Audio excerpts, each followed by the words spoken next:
My stepmom took everything, so I took it back. Story related. Life stopped being fair to me a long time ago. My mother died when I was 10. She was the one who held everything together, the one who loved me unconditionally. The house we lived in, hers. The business that kept us afloat, hers. She built everything from the ground up, and when she passed, she left it all to my father, trusting that he would take care of me the way she would have. She was wrong. At first, it was just the distance. My father buried himself in work, leaving me alone in that big, empty house. Then, Jessica entered the picture. I knew her from school. Everyone did. Jessica wasn't just a bully, she was my bully. She tormented me for years, tripping me in the halls, spreading rumors, making sure I knew I was worthless.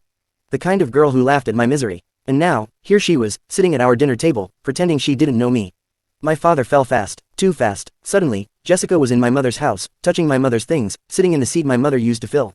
She acted like she belonged, like she had always been there. My father saw nothing wrong with it. Then, she got pregnant. We need the space, she told me one day, standing in my bedroom doorway with a smirk.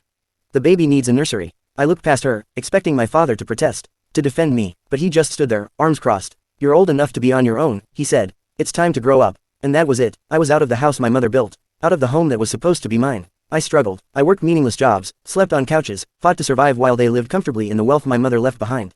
I stopped calling, stopped caring. I let them have their life. Then, fate intervened. My father died suddenly, and when the will was read, Jessica's world came crashing down.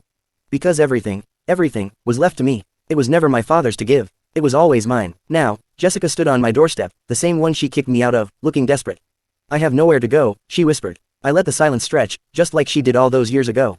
I wanted her to feel it. The uncertainty, the fear, the realization that she had nothing. This was never yours, I finally said. And it never will be. Then I shut the door. For the first time since my mother died, I finally felt like I had taken back what was mine.